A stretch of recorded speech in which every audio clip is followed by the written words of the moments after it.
Hello guys. It's Aboresha TV again. Leo tumekuja kutembelea incubator. Jina ni ngumu lakini itabidi tuzoee. So it's an interesting story ambayo mtaenda kuisikia. I think mwenye ako pale nje akimuona atampatia usaidizi. Tunaomba usaidizi lakini mimi siwezi ongelelea sana mambo mengi sana. Yeye mwenyewe atakuja kujiintroduce and then tutajua kuanzia hapo. Karibu sana Incubator na karibu kwa studio zetu leo. Leo tumekuja kutembea huku kwenyu na karibu sana utupatie story. Nataka majina. Kwa majina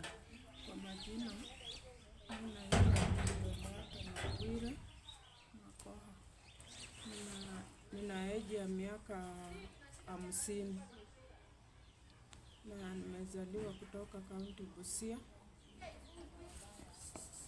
Na mimi kwa upande wangu kama upande wa shida yenye niko nayo saa hizi ambayo nahitaji hata kwa usaidizi.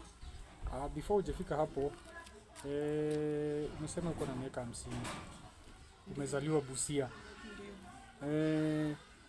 Huenda maybe mko na na ndugu, dada, mtoto?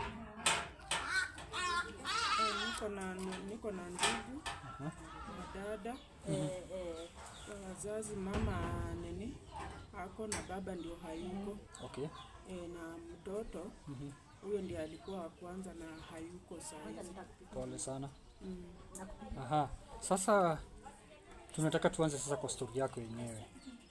Utuelezee story yako hiyo, umepatikana na hiyo shida yako kuanzia miaka gani hadi sasa imekufikisha hapa?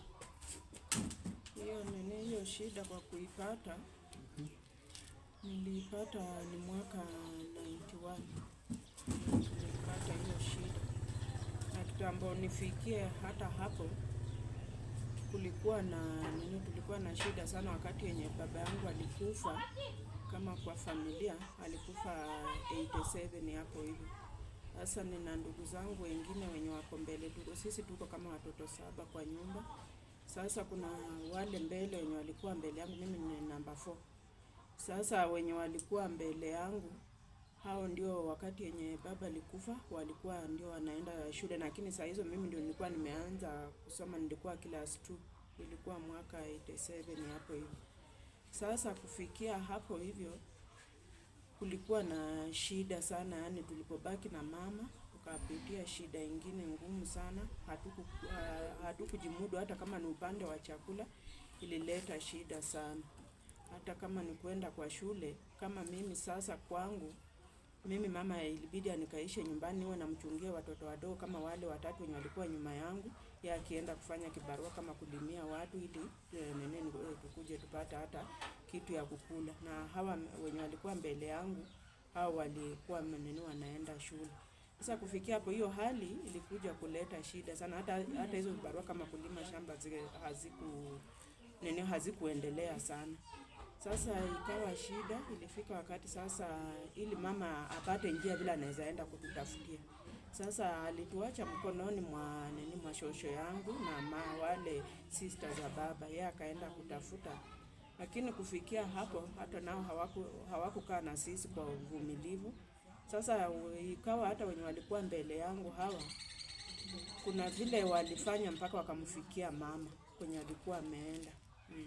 Sasa mimi nilipobaki na hawa nyuma ndio sasa hata hapo pia bado hiyo shida tulipata. Najua hata ilikuwa inafika wakati tuende tukachuna hata majani ya maragwe tuchemshe tukule. Na hata ilikuwa inafika wakati naenda hata naitisha mtu wa kishagi anipatie ile unga ya chini na fagia ndio niende pengine tupike na hao watoto ili tukule. Lakini kufika hapo hivyo wale maanti zangu sisters za baba wakati huo ikifika ilikuwa mwaka 90, nilikuwa na miaka 14. Sasa hapo hivyo hapo ndio maanti za sisters za baba wakaanza kujadiliana na mama. Wakaanza kujadiliana na wale na shosho yangu ili hata ingalau nipate mwanaume ili alete yani nini, hata kama ni mahari, ili wako watoto wenye hao wadogo wapate nini vile tunaweza yani wanaweza kulelewa hapo. Sasa unajua hapo hivi ilikuwa ni kama mwaka wa nini vile ilikuwa mwaka 90 na tuko mwezi wa 8 hapo hivyo mpaka nini hapo hivyo ndio walipo nini nipeleka kwa mwanaume. Sasa huyo mwanaume aliponichukua mimi nikaenda kuolewa. Ulikuwa na miaka ngapi wakati? Sasa wakati huo niko na miaka 14. Ulikuoza ukiwa mdogo sana? Niko miaka 14, ilikuwa mwaka 90 hapo hivyo. 90. Na sasa mimi katika njia hiyo mimi nilikuwa bado sijajua hayo maneno. Kwa hivyo hata nilipoenda kwa huyo mwanaume ndio nilipata mimba. Na kupata mimba sasa tena ilikuja ikaleta shida na nikakuja tena yani ikawa nini ya kutoka. Wakati hata ilikuwa na miezi 3. Ndio nilibleed lakini haikutoka. Nilipoenda kwa hospitali daktari wakaniambia nilikuwa nimemaliza hata wiki 2 kama amenipea dawa za kienyeji na bado, lakini nilipoenda kwa hospitali wakaniambia haijatoka. Kwa hivyo hao ndio niko hospitali ndio walinipea dawa na damu ikasimama. Sasa kufika mwaka 91 tena hapo hivyo sasa vile miezi zinaendelea na mimba already ikafikia wakati wa kujifungua. Ilipofika kama mwezi wa 8 hapo hivyo kwenda kidogo, unasema mimba ilikuwa inatoka ilipofika mwezi wa 3 na haikutoka. Ulipewa madawa ya kienyeji na pia ukaenda kwa daktari ukapewa madawa lakini ikasimamisha damu. Mtoto hakutoka. Mtoto bado alikuwa hai. Aliniambia haijatoka mimba. Okay. Tuendelee. Sasa hapo hivyo ilipofika kama mwezi wa 8 kwa mwaka 91. Sasa hapo hivyo ninafika wakati wa naona kweli nataka kujifungua. Na ilipofika kama wakati ilikuwa kama usiku saa 9 ndio nilisikia kama naumwa na tumbo nataka kwenda yani kama haja kubwa. Nikaenda nje usiku hiyo, kweli nilienda karibu safari 3 kama naendesha. Na ilipopambazuka kama kitu kama saa 11, mzee akaenda kuambia mama yake, anasema ule hayuko vizuri, kujeni muangalie kama nyinyi wa mama kama inawezekana. Kweli alipokuja akasema wacha tuite msaidizi, mkunga kuja msaidie. Walienda wakamleta. Tulikaa na yeye hapa asubuhi mpaka vile kulikuwa asubuhi naumwa na tumbo, na akaenda huyo mtu akanikorogea uji kuniletea ndio nikunywe, lakini akasema kama tunangojea vile yeye alikuwa akiniangalia akinicheka akasema ndio masaa ndio yani kumebakia tu madakika lakini mtoto already amefikia kutoka. Nilikaa hapo mpaka kufika jioni. Hawajaona tofauti hapo hivi. Ilipofika kitu kama saa 10 hivi wakasema huyu mumpelekeni kwa hospitali. Kweli wakaleta baiskeli. Saa hizo sina nguvu. Wakaweka kiti kwa baiskeli wakanipeleka kweli kwa barabara kwenye stage, nikaweka kwa matatu. Tukienda kwa hospitali tuliona tushuke mahali kwenye hospitali nyingine hapo hivyo. Tuingie ndani tusaidiwe, lakini sasa hao tulipoingia wakatuambia mtu kama huyu vile ako na mimba ya kwanza hapa tuwezi msaidia, mpelekeni tu kwa ile district yani hospitali. Ilibidi tuende tena tupande gari tuende mpaka tufike mpaka hospitali kwenye Busia. Okay. Sasa nilipofika huko wakani pale vile wanashughulika wakaniangalia. Kasema na ndio mtoto siku zake zimebakia kama siku 5 ndio itoke. Ni uoga tu ndio ako nao pengine bila naumwa na tumbo hivi. Sasa hivyo ndio hata walikuwa tayari wanirudishe tena nyumbani na mzee. Lakini vile nimechoka ndio wakasema haya kama na atalala hapo siku 5 hizo ziishe basi ni sawa mpelekeni kwa wodi. Sasa nikaenda kwa wodi huko. Ndio nililala. Ikafika kama saa 11 hapo hivyo vile wanaangalia bila hata wagonjwa wamelala. Kweli walinifikia. Mimi wakaniambia nimechafuka sana, maji yamemwagika kwa kitanda. Kwa hivyo wakaniambia nenda ukaoge ndio daktari atakuja hapa hivi ile mwambie uchungu ulio nao. Sasa mimi nikaamuka saa hizo kwenda kuoga. Sasa nikiwa kwa bafu Saa hizo nilisikia yani nene epilepsy hiyo ilinikujia. Sasa iliponikujia hivyo, mimi nilibaki ni kama nimesimama juu, sikukuwa kwa bafu peke yangu. Tuko watu tunaoga, hata wengine wamesimama hapa hivyo wanakuangalia. Sasa mimi nini hiyo epilepsy ikafika na hawa nasikia mama mwingine ananiambia, "Na umesimama hivyo nini unaangalia? So nini ufanye kenye ulikuwa unafanya?" Mimi dakika kidogo hivyo sasa wakashtukia nimeanguka. Sasa vile na hiyo epilepsy ilikupata hiyo wakati ama ulikuanga nayo hapo nyumaye? Hiyo epilepsy nilikuanga nayo hapo nyumaye. Hata nini ilikuwa na mimi kwa kama niko na miaka 4. Okay. Kwa hivyo hiyo ni kitu ilianza ukiwa mdogo?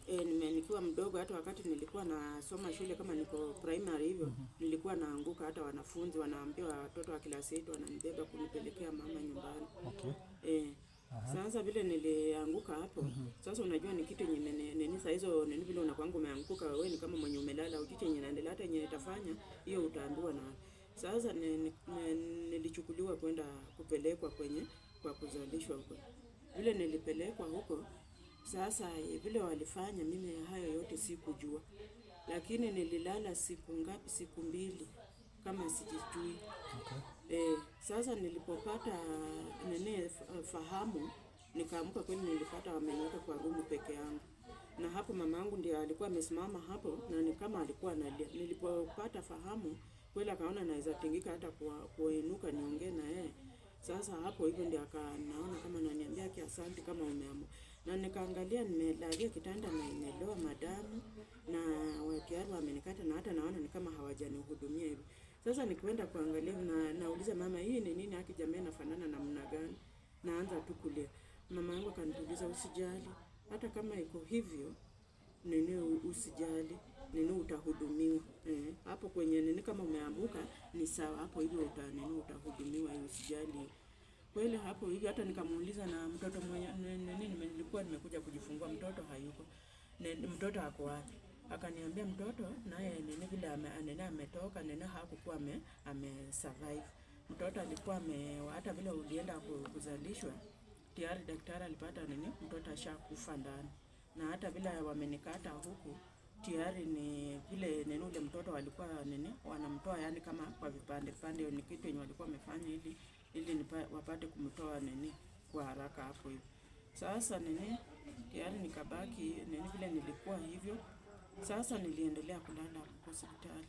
Na nilikuwa nimelala hizo masiku nilikuwa nimelala naendelea kulala. Sasa na mimi nasema tayari so wanihudumie vile wanataka kwa sababu nilikuja kupata wamenikata nini, kuna sehemu ambayo inakuanga hapo imegawanyisha upande wa uzazi na upande wa choo hapo. Sasa hapo wamekata na imebaki wazi. Alafu kuna vile nini pengine vile walitoa ndani mtoto hawakuosha. Na hata nilikuwa na saa zingine nikiinuka kusimama naona vitu zingine madamu zinaanguka kubwa. Na hata zingine zinaanguka kama manyama, hata unashindwa hizo zinatoka. Hiyo kwa hospitali nilikaa huko nini karibu nilikaa karibu miezi kumaliza hiyo mwezi wa 8 nikamaliza niseme nilikaa miezi 3. Sasa kutoka hapo hivyo tayari nauliza daktari vile hiyo maneno vile watanishona hapo, lakini wakasema juu nilibleed sana, sina nguvu na hata yani hata huku chini tayari kulikuwa kunaanza kutoka uzaa. Sasa wanasema hawawezi shona saa hizi, niende nyumbani ili nipate hata nguvu ndio tayari nitahudumiwa tena.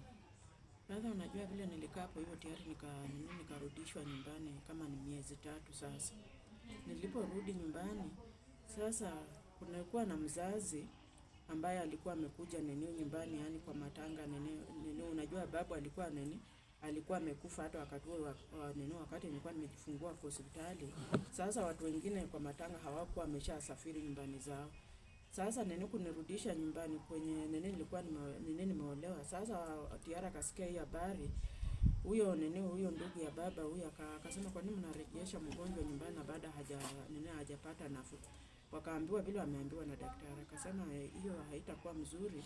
Yeye anatoka sehemu za Mumias, akasema acha nimpeleke hospitali Mumias. Sasa yeye nilala siku 2, alafu wakanichukua mpaka moja kwa moja mpaka Mumias huko St. Mary. Sasa hiyo ilikuwa ni mwezi wa 11. Sasa already vile alinipeleka kule. Sasa kwa hospitali St. Mary naye pia vile nilipofika hapo nikaweka kwa kitanda, wakaendelea tu kunipea madawa mpaka nikakaa huko hiyo Disemba yote ikaisha. Sasa kufikia hapo tena wakanipea tu discharge niende nyumbani. Hapo naye sasa sikufanyiwa operation hapo. Sasa unajua kufikia hapo hivyo vile nimekuja kukaa kuanzia from 91 mpaka vile ilikuja ikafika mahali kama 97 hapo hivyo. Najua hizo miaka 7 zote nimekuwa tu nyumbani, ambayo nilikuwa na saa zingine naweza kunatokezea hata kama ni watu kutoka kwa kanisa pengine wakupeleke kwa hospitali, lakini bado haipatikani tayari na huduma. Sasa nilikaa from 91 mpaka 97 kama niko hali hiyo, makojo inatoka na choo kubwa nayo haikuwa na yani haikuwa inajizima, yani kwa haraka kama ingefika na sijaharakisha haraka kwenda kwa choo itaanza tu kutoka. Sasa kutokea hapo hivyo kulikuwa na na mama mwingine ambayo naye pia tulikuwa tunahuduma tulikuwa tunashiriki naye kanisani hapo kitambo, tiara akaniambia nimeona huruma sana, lakini kuna kitu kimoja nitakusaidia, lakini usiogope, kwa sababu kama utakaa muoga kama uko hapa hivi nayo hiyo tutafanya hivi, hata jitolee tu, kama hata nikusema uende utafute kazi ya nyumba na huyo mtu huyo tiare umulilie tu shida zako ili mkubaliane tu na yeye, ili ukae tu pale kwa kumchungia watoto na itakuwa hivi. Sasa unajua kwa hizo zote already alikuwa na huyo mtu mwenye anaweza nipeleka kwake. Kweli hata pia mimi nilikuwa na wakati wa kumuuliza na nasema huyo nitampata wapi ama nitafika, na hiyo yote akaniambia yeye anaweza fanya hivyo na hivyo tayari niende. Sasa tayari tulipopanga hivyo na tayari hata mzazi naye tukamwambia, alafu sasa nikaenda kwa hiyo kazi, na ilikuwa na Nairobi. Na huyo mtu huyo tayari ndio mwenye alikuwa anaitisha mfanyakazi. Naye ndio tunatoka tunaye Busia. Lakini sasa yeye anakaa Nairobi na alikuwa anapikanga samaki. Sasa already akanipeleka mpaka kwao, iko distance yani kidogo karibu kutoka kwetu kama kufikia kwao. Sasa tukaenda tukaongea na tukaenda naye. Hata akaniambia nitakusaidia, bora mimi kazi yangu niangalie tu wale watoto nikiendanga sokoni. Nikaenda naye mpaka Nairobi. Na before tujiendelee hapo, na mzee alikuwa namna gani? Mzee wangu wakati yenye hata nimekaa kuanzia kwa hizo miaka 7 zote kufikia yani kitambo tufike kwa hiyo 97. Mzee ilipofika mwaka wakati yenye nilikuwa kwa hospitali, mama yake alikuwa amekufa. Hata yeye anazika mama yake kama niko hospitali huko, kama nimeenda kujifungua. Tukakuja tukakaa naye mpaka 93, na yeye pia akapata ugonjwa wa blood pressure. Sasa hiyo ilipomfanya na yeye pia akufe, na yeye ndiye alikuwa tu yeye peke yake hivyo, hana ndugu.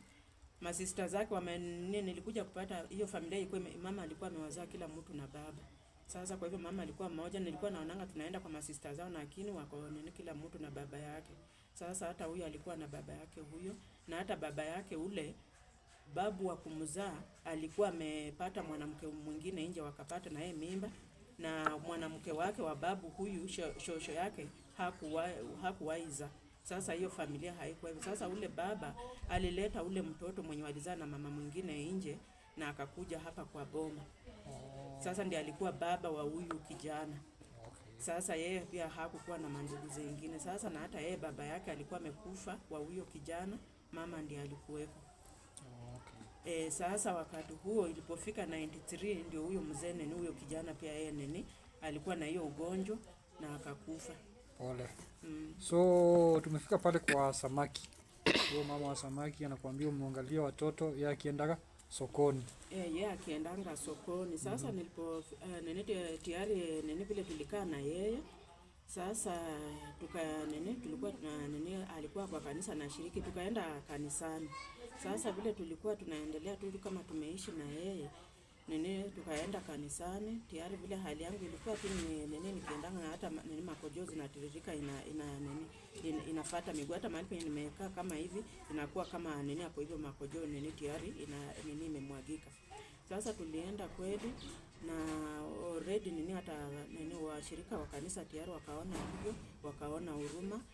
Kwa hivyo kanisa wakawa pamoja na pastor na nini tayari wakasema wataweza nisaidia hapo hivyo kwa upande wa nini wa matibabu. Sasa waliniambia tayari niende nibuki nini kwa hospitali. Tulienda Kenyatta. Sasa vile tulienda Kenyatta tukabuki huko hivyo.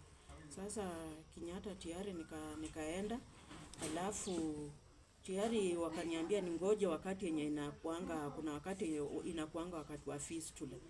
Na wakati huo vile naendelea kuenda kliniki, ilipofika kweli kulikuwa na wale ambao walikuwa wamehesabiwa wenye watatibiwa hapo hesabu yao. Kisha mimi sasa tayari wakati huo wakaniambia vile hesabu hiyo imejaa, mimi watanitransfer kwingine. Sasa wakaniambia nitaenda Mumias St Mary. Sasa ndio wakaniambia hapo ndio wanataka kumaliza Nairobi na wanaenda Mumias St Mary. Kwa hivyo wakaambia yule mama ikiwezekana hata kama ako kwa kazi itabidi umruhusu aende. Ili nini tayari ni sasa nini yeye akamwambia hata tibiwa hapa vile alikuwa ametarajia.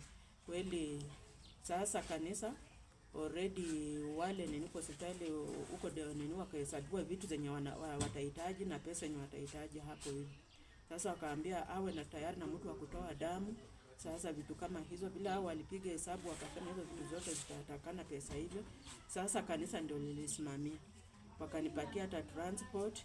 Na ilifika wakati mambo ya kutoa damu watu wakaniuliza kwa mtu mwenye atatoa damu, nikamwambia hapatikani. Sasa akanipea hizo pesa zote akalipia. Kwa hivyo nilirudi nyumbani, nikaenda nikaambia mama tayari nimepata msaada hivyo na naenda tayari kutibiwa kwa hospitali. Na hiyo tarehe walikuwa wameniambia. Kwa hivyo tulikaa na ikafika hiyo tarehe tukaenda kwa hospitali.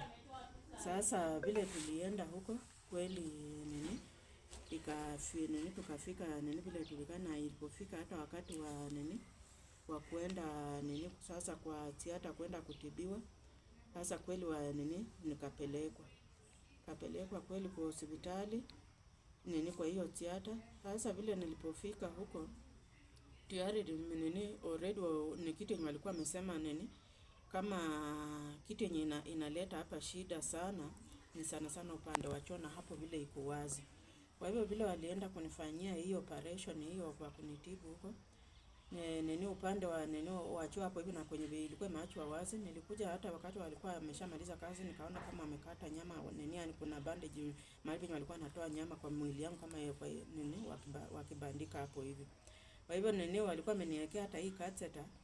Sasa hata hiyo catheter vile ilikuwa hapo hivyo masiku zake zilipofika ili sasa nini nimekaa kwa hospitali na ilitolewa ndio, lakini kulikuwa na mkojo ilikuwa bado naona ina leak kwa kitanda nini. Na hapo hivyo nilikuwa nauliza daktari, lakini wananiambia ni vile muscles iligonjeka muda mrefu na hata vile imekuwa hivyo imezoea kwa kutirika hivyo bado haijakuwa nini vile unaendelea kupona ndio zile break nafsi hiyo nini itapata nini kwa kupata nini, yani breaks zipate nguvu bado ziko weak. Kwa hivyo nikakaa kuanzia hiyo 97 hiyo yote nikakaa muda hiyo yote hiyo makojo haikusimama, lakini upande wa kinyesi nayo hiyo ilikuja ikakuwa ni sawa. Na sasa kitu yenye nilikuja kuona kwa sababu njia ya mtoto ilikuwa mahali pale vile walikuwa wameweka ile nini wameshona mahali pale inapona, na upande wa uzazi nayo inaendelea kujifinya.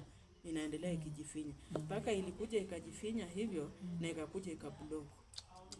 Sasa vile ilipoblock ndani hivyo sasa ikawa period haiwezi toka. Sasa hapo nilikuja kuanza kupata maumivu kama ya tumbo. Kila ikifika nini wakati wa kwenda period naumwa sana. Hata siwezi sikia vizuri.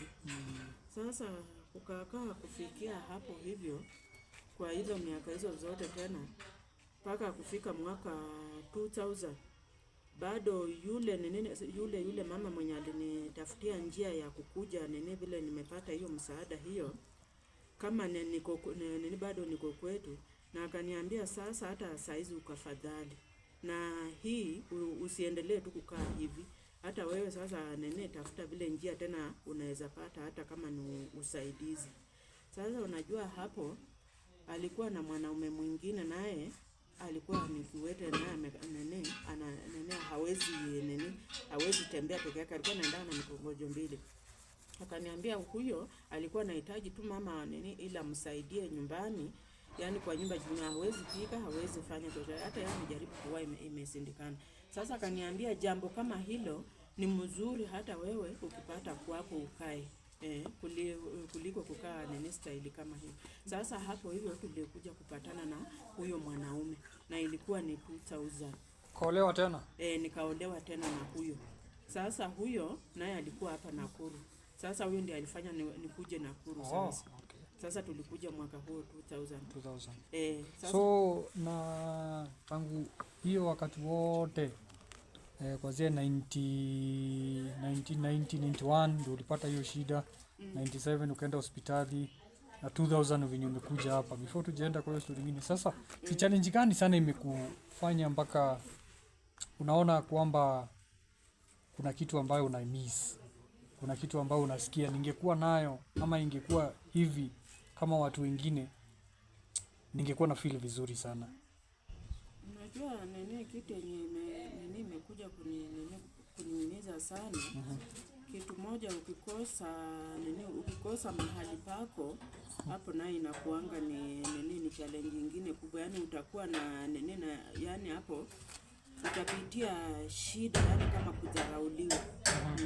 Hautakuwa na tena, utakosa kama tuseme utakosa hata marafiki, na wewe hautakuwa na la kusema, la kuongea. Kama kunaweza kuwa na kitu hata mahali inaweza kuwa inatakana yani kama mchango yani wa kuchangia kitu, wewe hautapewa nafasi. Kwa sababu kitu moja ambayo nasema hivyo vile, kwa hiyo miaka yote vile umeniambia kuanzia hiyo mwaka yote mpaka nifike 2000, nilikuwa naona inafika hata kwa yani familia naona nimewachwa nyuma sana, hata wengine ambayo hatujazaliwa nao hawakukaribia. Hata wengine ni kitu yenye wanasema wanaambiwa na wazazi wao, yani kama zile rika zenye wanatoshana nao, wakiwapata kama mnaongea ama nini, wanauliza ule mtoto, hata watauliza huyo, atamwambia mtu kama huyo ana ni kitu gani atakusaidia na maneno yake, na already hali vile anafanana, anakaa ni kama ile mti yenye ilishainama haiwezi inuliwa, inataka kitu ya kuwekelea ndio iinuke isikae straight. Hiyo ilishainama. Sasa ni kitu gani ambaye anakusaidia, mawazo gani anakusaidia naye ambayo unaenda kukaa naye? Sasa kitu kama hiyo imefanya hata nimekuwa familia, kumekuwa na wale ambayo wenye tulikuwa nao tumetoshana nao kama vile natoshana hivi.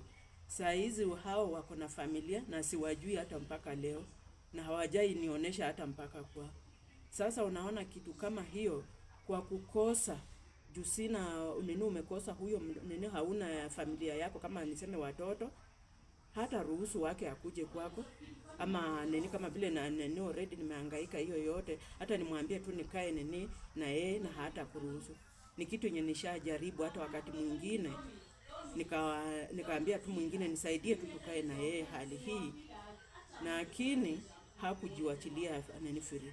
Ilifika wakati hata huyo vile nilikuwa nimekaa na yeye na namtafutia hata njia ya msaada vile anaweza huyo mtoto anaweza saidika, lakini ilifika wakati sijui alipata hapo maneno, lakini alinipigia simu anasema, kwani unataka kuuza mtoto wangu kwa ajili ya kujitibu? Hebu nipe mtoto wangu. Paka ikafika wakati hata ilibidi ni kitu yenye hata apige ripoti kwenye mahali penye yako, apige ripoti kwa children hiyo, paka wakapiga wale wakampigia pa Nakuru, na already hata watu wenye walikuwa wamempea huyo mtoto msaada shule kusoma, ilibidi waitwe na tuende huko na waseme mregesheni mtoto wao. Sasa kitu kama hiyo, unaona hauwezi kuwa na jambo kinywa chako hakiwezi kuwa cha maana kuchangia kitu. Pole sana. So ni gani unaweza ambia watu huku nje? Unaweza ambia nini watu huku nje? Yaani advice, unaweza patia watu advice gani huku nje? Haswa wasichana wadogo wale ukijiona ile rika ambayo ndio upate hii fistula. Hiyo time ukiwa mdogo 14, 15 hapo. Ni nini unaweza ambia hawa watoto kwa sahihi? Mimi kitu yenye nini naweza waambia ni habari already. Kitu ya kwanza kwa jambo lile ambalo najua hata kama saa hizi pia mimi ningekuwa na wangu, awe mtiifu sana kwa mzazi. Kama saa hizi kama ako shule na mzazi wakati yenye anamuonya ama vile nini anamuonya kuwa mtoto uwe mwangalivu sana na kuwa mvumilivu, hilo jambo hilo alishikilie sana, kwa sababu hilo jambo lenye mzazi anamwambia kuwa mwanangu kuwa mvumilivu sana, ili nini vile napo nini nimejitolea sana hili kusomesha ili na wewe uwe na maisha mzuri. Hilo jambo mtoto huyo awe wa wa kumtii mzazi sana. Asiweke tu kwa yani kama hiyo maongeo ya mzazi anamwambia ni kama kelele kwake. Juu najua kama anakaa na mzazi saa hizi anamwambia, yeye anaonesha tu heshima ya nje ya macho za nje kwa kuinama chini na kumuinulia kichwa, naona ni kama tayari anasikiza. Na kumbe moyoni mwake yeye kuna vile hata yeye amekimbia mbele ya mzazi, yani kwa akili zake. Na zile akili zake zenye anatunga hizo, unajua yeye amekuja tu hivi, yeye hajapitia bado, hajayaona bado ameshikiliwa na mzazi mkononi. Kwa hivyo ni kama bado hajaanguka ile yani mwanguko huo apate hiyo uchungu. Kwa hivyo hata naambiwa yeye anaona tu ni kama pengine ni kelele anapigiwa. Na yeye anaona kwa ni kama vile anamwambia kuwa mvumilivu, yeye mbele kwenye anaona kwenye anaelekea yeye haoni, kwa sababu mzazi hata pia yeye alikuwa katika hali kama alikuwa umri stage nyako hiyo. Kwa hivyo amekuja kuyaona. Okay. So wewe saa hizi nikikuuliza tu hii blame yote, tuseme shida hizi ulipata wakati maybe mzazi wako alikuwa ameenda mbali kidogo, mama yako mzazi alikuwa ameenda kutafuta. Sasa nyinyi mkaachwa ukiwa na shida, mkiwa na watoto wenyu wale wadogo ulikuwa unawashughulikia. Anti zako ndio akaamua kukuoza, uoleke mapema. Ni wewe kwa roho yako sasa hivi umekea mama yako grudge ama uliitoa? Kwa sababu unajua sasa kwa roho yako sasa hivi unasemaga kama si mama yangu alienda mbali singekuwa kwa hali kama hii, kwa sababu angefanya niende shule na nisioleke mapema. Unaweka grudge ama uliitoa kwa roho yako? Hiyo grudge already mimi nimeitoa moyoni mwangu. Kwa sababu wakati yenye kuweka hiyo ni upande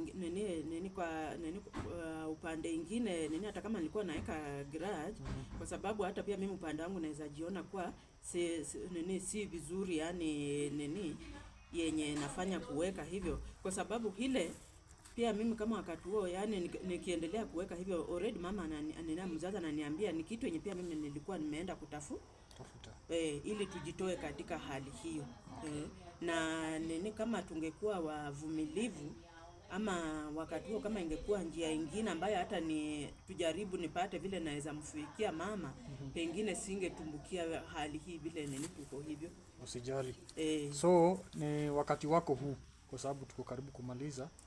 Wakati wako huu uweze kuongea na viewers wetu, uweze kuitisha support ili uweze kupata, kama kuna daktari huko nje ama kuna mtu yeyote anaweza kukudirect kwa daktari ili aweze kukusaidia kwa hii challenge ambayo unapitia. Na pole sana, na ujue Mungu wako na wewe, usikufe moyo, na niko na imani hawa watu wangu hapa wataweza kukusaidia ili uweze kufikisha ndoto yako mahali unataka. So ni wakati huu wako na kupatia nafasi uweze kuongelesha viewers wetu kinyo unataka, alafu ukimaliza utapeana namba yako ya simu ili tuweze kuona venye kutakuwa.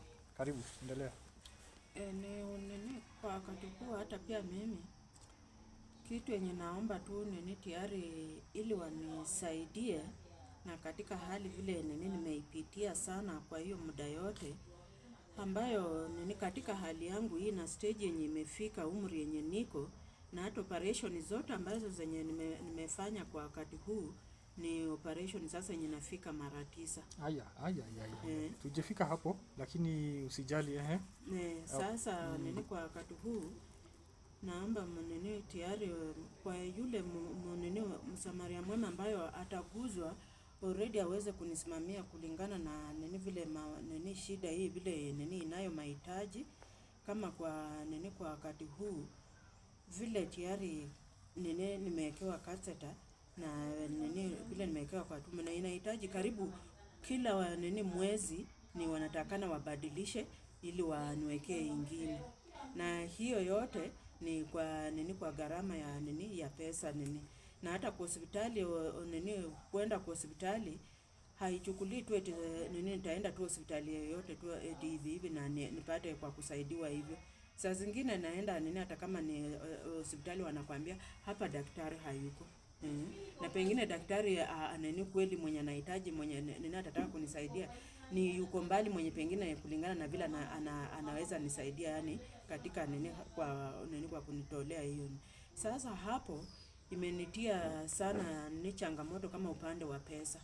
Juu nini vile nimekaa peke yangu maisha haya, nimekuwa tayari tu ni kama na nini kazi yangu nini ile yenye napata kidogo, saa zingine pengine nijimudu nayo kwa kule, lakini hata haifiki kwa sababu ni kitu yenye unaenda hauituishi hata kama ni nini kama ni shilingi tu pengine kama 1,000 hapo, hata nini kitu yenye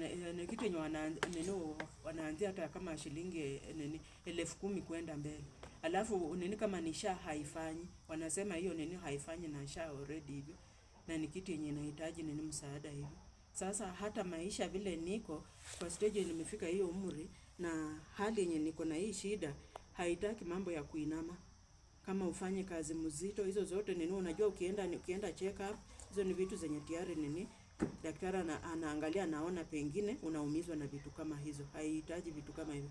Alafu kama ni upande mwingine sio hiyo pekee, kama niko na shida ya epilepsy na imekuwa ni vigumu sana kufanya kazi kama nini kwa nini kazi kwa nini kwa nyumba ya mtu na ana watoto, na ni kitu yenye tayari inaleta shida ambayo saa zingine hiyo kama epilepsy hiyo ikikuangusha hautachunga hao watoto, na nikaa hali yenye imenipitia hapa. Nimeenda vibarua mingi sana nini kwa huyu naajiriwa mwezi moja, huyu nini kwa hiyo muda hiyo yote unaenda ukibadilishanga customer nini hiyo, na unaona katika hali hiyo hata ya nini kitambata upate huyo mtu unapata tayari itakuchukua muda nini hata pengine miezi nini muda mrefu sana.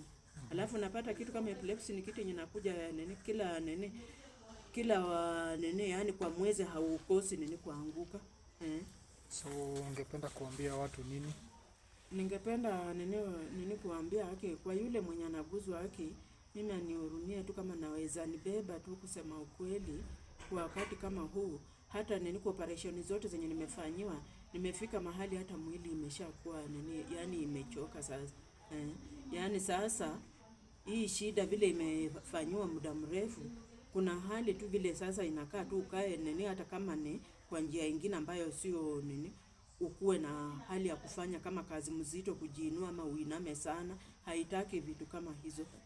Sasa pengine kama mtu anaweza jitolea hata tayari aweze tu kunishikilia, kwa sababu kila mwezi ni pesa inahitajika tena kwenda kumuona daktari upate dawa hizo, alafu hata maisha mimi mwenyewe vile nitaishi na nini hata nini kama nitasema tayari niende nikodishe nyumba yenyewe hata kwa kulipa hata nini sina namna vile nini na nafanya kazi ili niende kulipa hiyo njia yote hiyo nini tayari sina already. Okay. Hata nini kama nini kama ungekuwa nini ambayo hata saa zingine unapata hata katika hali nyingine vile unakaa hali hii, kuna wale ambaye hata kama utaenda kukaa kwa ploti, kuna wengine nini yani unapata saa zingine tena kwa kuwakera yani. Okay. Wakikuona wakikutazama hali hiyo hawafurahi na wewe ni. Okay. So utapeana namba zako ili tuone venye kutakuwa. Namba yako ya simu? Namba yangu ya simu ni 07 16 38 78 34. Mwenye mnakaa na yeye namba yake unajua? Mwenye nakaa na yeye Namba sijaishika nini. Tutaipina hapo kwa nini, kwa YouTube. Yes. Sasa tunaenda kumaliza. My viewers, huyo ndo mmesikia anaitwa, jina yake ni ngumu lakini naitwa Inviolata. Oh, Inviolata. Ukiwa na willing na wewe uko na roho safi, mnajua venye tunafanyanga, wacha tusaidie huyu mama. Ikiwa wakati wake ni huu, mjitolee muweze kumreach out. Tutapin namba ya mwenye anakaa na yeye hapo, ili tuone kama anaweza pata msaada, kwa sababu anataka hospitali, anataka mahali at least atakuwa akipata kitu kidogo. Hata ikiwezekana venye tunachezanga biashara itakuwa vizuri sana. So tusaidiane, wacha tuinuane, na watu wa Boresha TV na watambua, share hii, tag kila mahali, ili iweze kufikia watu wengi ambao watawasaidia. Thank you so much. May God bless you. Nawapenda sana.